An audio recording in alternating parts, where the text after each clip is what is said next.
বন্ধুরা সবাই কেমন আছো? বন্ধুরা আজকে তোমাদের আপন মায়ের সাথে রাতে কাজ করার অসাধারণ একটি সত্য ঘটনা বলবো।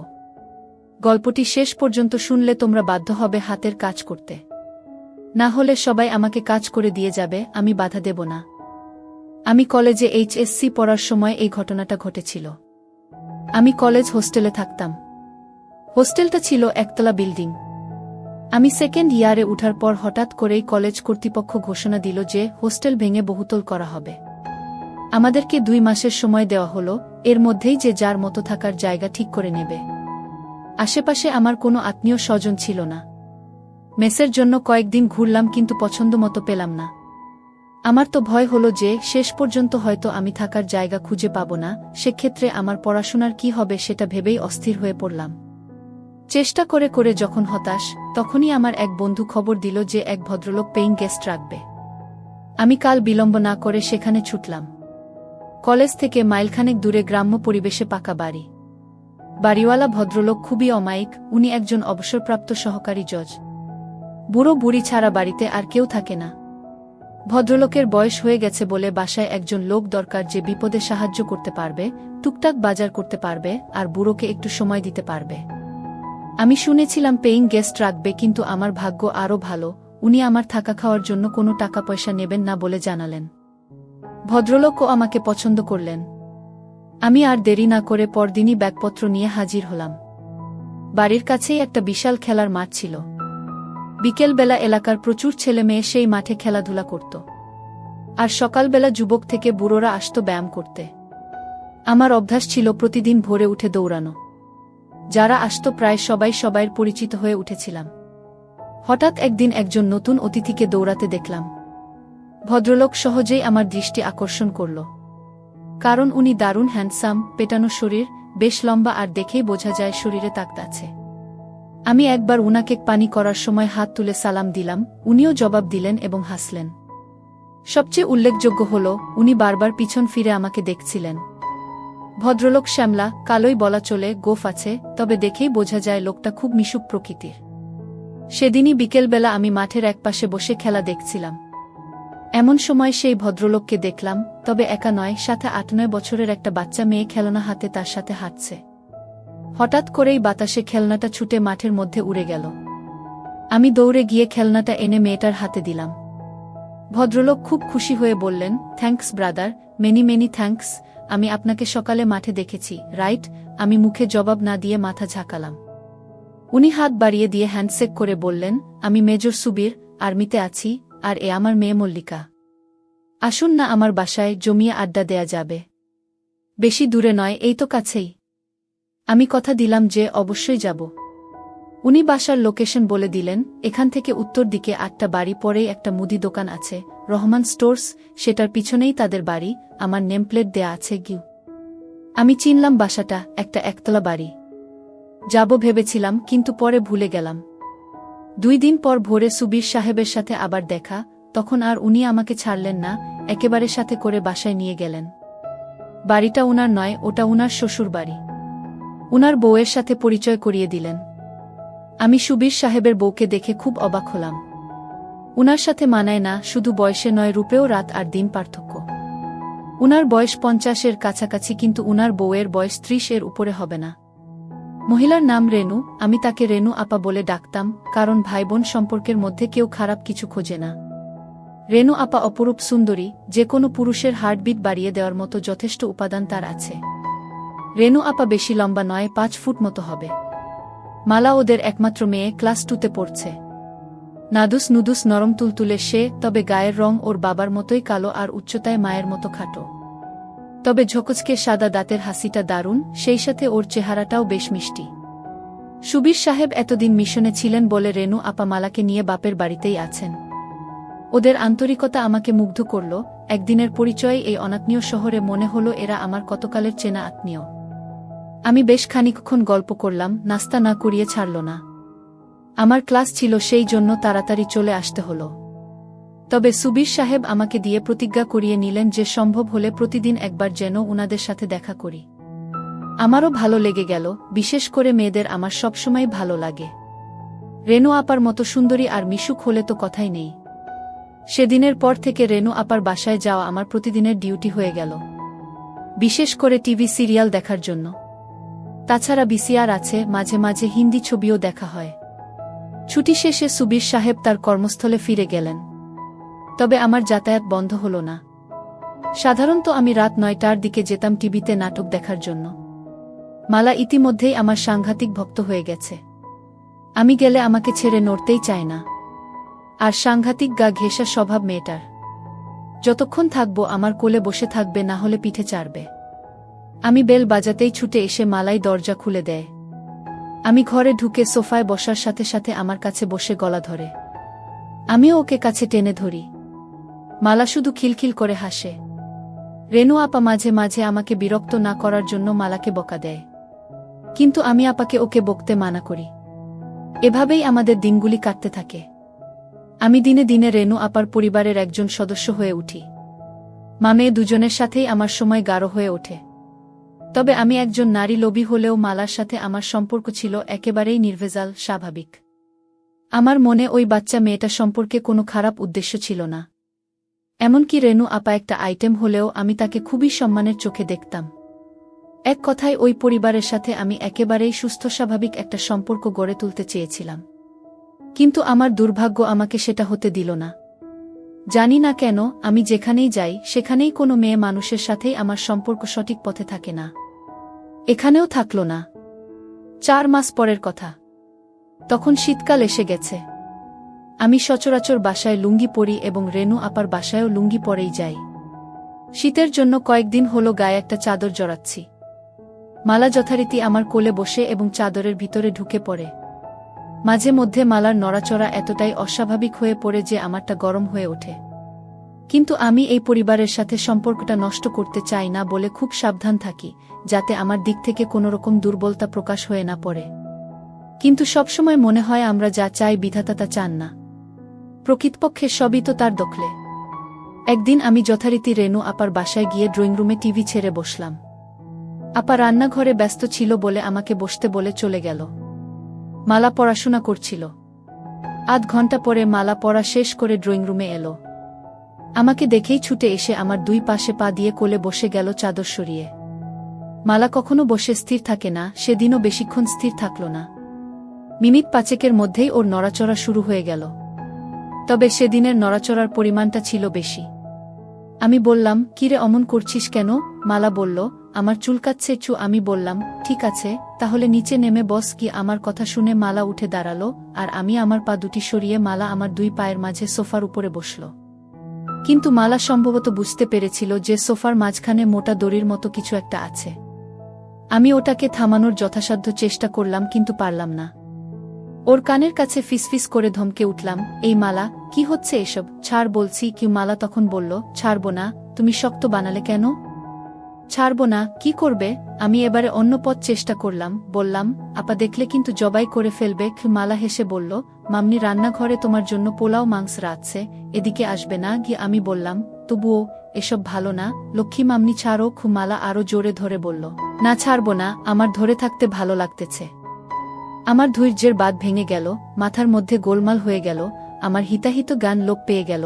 আমি স্থানকালপাত্র সব ভুলে গেলাম। সব ভুলে গেলাম। আমি ফিসফিস করে বললাম, দেখ, তুই যদি আমারটা না ছাড়িস আমি কিন্তু তোরটা ধরব। 1 সেকেন্ডও দেরি না করে মালা আমার চোখে চোখ রেখে হাসতে হাসতে বলে দিল, ধরো না, ধরো। আমি কি মানা করেছি নাকি? একেবারেই বাচ্চা একটা মেয়ে, যার কিনা সন্ধিক্ষণে পৌঁছানো এখনো অনেক বাকি, তার এরকম কাজ দেখে আমার টাস্কি লেগে গেল। একটু পর রেনু আপা এলো। আমি ভয় পেয়ে হাত সরিয়ে নিলেও মালা ছাড়ল না। যেহেতু আমাদের পুরো শরীর চাদরে ঢাকা ছিল, আপা কিছুই বুঝতে পারল না। আপা আমার জন্য গরম গরম খাবার তৈরি করে এনেছিল। আমার সামনে টি টেবিলে সেগুলি রাখতে লাগল। নিচুটে টেবিলে খাবার রাখার জন্য আপাকে আমার সামনে অনেকখানি নুয়ে পড়তে হচ্ছিল। ওই দৃশ্য চোখে পড়ার সাথে সাথে আমার কেমন যেন অনুভূতি হল। আমার চোখ সরাতে চেষ্টা করলাম, কিন্তু আমার অবাধ্য চোখ বারবার ঘুরে ফিরে চুম্বকের মতো ওদিকেই আটকে যাচ্ছিল। ভয় হচ্ছিল, বাই চান্স আপা যদি বুঝতে পারে তাহলে হয়তো ভীষণ রাগ করবে, আর আমি অনেক কিছু থেকে বঞ্চিত হব। কিন্তু সৌভাগ্যক্রমে সেসব কিছু হল না। আমি মালাকে নামিয়ে পাশে বসিয়ে দিলাম, আর আপার আনা খাবার খেতে শুরু করলাম। শুক্রবার আমাদের কলেজ বন্ধ থাকে। প্রতি শুক্রবারেই সকালে আমি রেনু আপার বাসায় যাই টিভিতে প্রোগ্রাম দেখার জন্য। সেদিনও ছিল শুক্রবার। আপা আমার জন্য চা করে নিয়ে এলো। আমি সোফায় বসা, আপা হামা দিয়ে টেবিলে চা রাখল। সেদিন আপা সালোয়ার কামিজ পরেছিল। যখন আপা চায়ের কাপ রাখতে গেল, তা দেখে আমার হার্টবিট বেড়ে গেল। আমি চা খেয়ে টিভি দেখতে লাগলাম। একটা সুন্দর ছবি হচ্ছিল। 11টার দিকে আপা নিজের কাপড় চোপড় নিয়ে ঘর থেকে বেরিয়ে গেল, সম্ভবত গোসল করার জন্য গেল। আমার গায়ে চাদর ছিল না, এজন্য মালা এতক্ষণ বিশেষ সুবিধা করতে পারছিল না। এবার মালা তার কাজ শুরু করে দিল। আমার কৌতূহল চেপে রাখতে না পেরে আমি জানতে চাইলাম, ও এসব কোথা থেকে শিখেছে। মালা প্রথমে আমাকে কসম খাইয়ে নিল যে আমি কাউকে এটা বলবো না। পরে বলল টিভিতে দেখে শিখেছে। আমি বললাম মানে? মালা বলল, বাবা ছুটিতে আসার সময় ভিডিও ক্যাসেট নিয়ে আসে। অনেক রাতে ওরা যখন মনে করে আমি ঘুমায়ে গেছি তখন সেই ভিডিও দেখে, কিন্তু আসলে তো আমি ঘুমাই না। চুরি করে দেখি কেমন করে এসব কাজ করতে হয়। রেনু আপা চলে আসাতে আমরা চুপ মেরে গেলাম। মালা উঠে বাইরে চলে গেল। আমি টিভিতে মনোযোগ দিলাম। আমি যেখানে বসেছিলাম সেখান থেকে রেনু আপার ড্রেসিং টেবিল আড়ালে হলেও ড্রেসিং টেবিলের সামনে কেউ দাঁড়ালে সরাসরি তাকে দেখা না গেলেও আয়নার মধ্যে তাকে পরিষ্কার দেখা যায়। আমিও দেখতে পাচ্ছিলাম। চাইছিলাম ওদিকে তাকাবো না, কিন্তু অবাধ্য চোখ বারবার ঘুরে ঘুরে ওদিকে চলে যাচ্ছিল। আপা টেবিলের উপরে পা তুলে দিয়ে লোশন মাখল। হঠাৎ আমার বুকটা এমনভাবে ধরফর করতে লাগলো যে মনে হলো হৃৎপিণ্ডটা না বাইরে বের হয়ে যায়। কারণ রেনু আপা তার সব হঠাৎ করে আমার মাথার মধ্যে বিজলি খেলে গেল। মালার বলা কথাগুলো মনে পড়ে গেল। আমি রেনু আপার কার্যকলাপের মধ্যে পরিষ্কারভাবে অন্য কিছুর স্বাদ পেলাম, আর তার টার্গেট আর কেউ নয়, আমি। মুখে ভাই ডাকলেও তার আসল উদ্দেশ্য অন্য। মালার কথায় বুঝতে পেরেছি যে কোনো কারণেই হোক সুবীর বাবু কাজ করতে অক্ষম। সেক্ষেত্রে আপার কাতর হওয়াটাই স্বাভাবিক। কিন্তু মালার সাথে আমি যেভাবে আটকে গেছি তাতে মামে দুজনকেই। না না, সেটা সম্ভব নয়। এটা আমি পারব না। সিদ্ধান্ত নিলাম, হয় মালা না হয় আপা থেকে আমাকে দূরে থাকতে হবে। সেদিনের মতো আমি দ্রুত আপার বাসা থেকে চলে এলাম। পরের 2-3 দিন ইচ্ছে করেই আমি আপার বাসায় গেলাম না। পরের দিন বিকেলবেলা যখন আমি গেলাম আপা খুব রাগ করল। আমি অজুহাত দেখালাম যে সামনে পরীক্ষা, সেজন্যে আসিনি, আর তাছাড়া আমার বাড়িওয়ালা আর তার বউ একটা নিমন্ত্রণ খেতে গেছে 3-4 দিনের জন্য, তাই বাড়ি ছেড়ে আসতে পারিনি। আমি সেদিনও তারা দেখালাম যে আমি বাড়িতে একা আছি, তাই বেশিক্ষণ থাকা যাবে না, চুরি টুরি হতে পারে, আমাকে তাড়াতাড়ি ফিরতে হবে। আপা সব অকটে বিশ্বাস করল। আসলে বাড়িওয়ালা সেদিনের জন্য দাওয়াত খেতে গেছিল। আমি এদিকে মালার সান্নিধ্য মনে প্রাণে চাইছিলাম। আর তাছাড়া এ কয়দিন মালাকে নিয়ে হাত দিয়ে কাজ চালিয়েছি। চোখের দেখা দেখিনি, তাই এটাই সবচেয়ে বড় সুযোগ। বাড়িতে আমি একা। মালাকে সাথে নিয়ে যাওয়ার কথা বলতেই আপা রাজি হয়ে গেল। মালাও বোধ হয় এটাই চাইছিল, সেও খুশি মনে আমার সাথে চলে এলো। বাড়িওয়ালা দাওয়াত খেতে গেছে, আসবে সেই গভীর রাতে। আমি মালাকে ঘরে নিয়ে দরজা বন্ধ করে দিলাম। আগেই মালার জন্য কিছু চকলেট এনে রেখেছিলাম, সেগুলি ওকে দিয়ে আমি শুয়ে পড়লাম। মালা আমার উপর মাথা রেখে চকলেট খেতে লাগল। মালা বলল, এই চকলেট মিষ্টি না, দেখি আমার আসল চকলেট খাই। সকল কাজটাজ সেরে আমি খুশি মনে মালাকে বাসার গেট পর্যন্ত এগিয়ে দিলাম।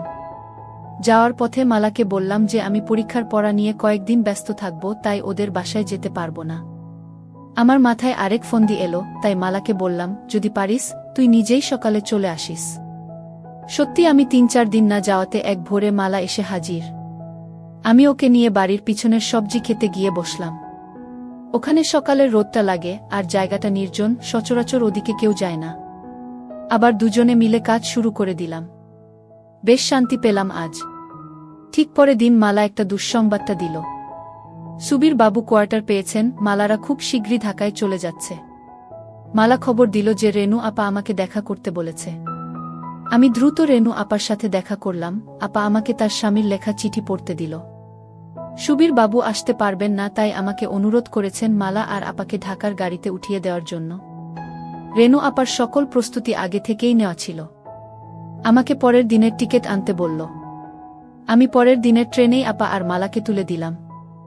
আমার কেন যেন মনে হলো আপা আমার উপর রাগ করেই তাড়াহুড়ো করে চলে গেল। অনার্স করার পরে পারিবারিক জটিলতার কারণে আমার আর গতানুগতিক লেখাপড়া করা সম্ভব হচ্ছিল না। তাই বিদেশ যাবার উদ্দেশ্যে কর্মমুখী শিক্ষা নেয়ার জন্য ঢাকার একটা বড় নামকরা শিক্ষায়তনে ভর্তি হলাম। এক বন্ধুর সাথে মেসে থাকতাম। ঢাকায় আসার পর থেকেই রেনু আপা আর মালার সাথে দেখা করার এক অদম্য আগ্রহ থাকলেও ইনস্টিটিউটের কঠিন নিয়মকানুনের জন্য হয়ে ওঠেনি। কারণ সকাল 7টা থেকে দুপুর 2টা পর্যন্ত ক্লাস করতে হতো, তারপরে মেসে ফিরে পরের দিনের হোমওয়ার্ক করতে হতো, সপ্তাহে শুধু শুক্রবারে ছুটি থাকত। বেশি ছুটি পেলেই বাড়িতে যেতে হতো টাকার জন্য, এসব কারণে আর হয়ে ওঠেনি। সবচেয়ে বড় সমস্যা হলো, রেনু আপাদেরকে তো খুঁজে বের করতে হবে, আমি সুবীর বাবুর ঠিকানা জানি না। আর সে কাজের জন্য যথেষ্ট সময় দরকার, যেটা আমি কোনোভাবেই ম্যানেজ করতে পারছিলাম না। হঠাৎ করেই ইনস্টিটিউট 2 সপ্তাহের জন্য বন্ধ হয়ে গেল। আমি বাড়ি যাওয়া বাদ দিয়ে মালাদের খুঁজে বের করার জন্য মনস্থির করলাম। মনটা বড়ই আওলা লাগতেছিল। আমি ছুটির কথা বন্ধুকে বললাম, কিন্তু বাড়ি যাব না সেটা বললাম না। পরের দিন বন্ধু কাজে বেরিয়ে যাওয়ার সময় শুধু জানালাম, আমি হয়তো বাড়ি চলে যেতে পারি। প্রথমেই গেলাম ঢাকা সেনানিবাস অফিসার্স কোয়ার্টার্স এলাকায়। ঢুকতেই গার্ডদের বসার রুম, সেখানে জিজ্ঞেস করে জানতে পারলাম সুবীর বাবু অনেক আগে কোয়ার্টারে থাকতেন। পরে তিনি মিশনে বিদেশ চলে যান। বিদেশ থেকে ফিরে ঢাকায় বাড়ি কিনেছেন, উনার পরিবার সেই বাড়িতেই থাকে। কিন্তু তারা সেই বাসার ঠিকানা দিতে পারল না, তবে আমাকে আর্মি হেডকোয়ার্টারে খোঁজ নেবার পরামর্শ দিল। আমি সোজা হেডকোয়ার্টারে গিয়ে খোঁজ নিলাম।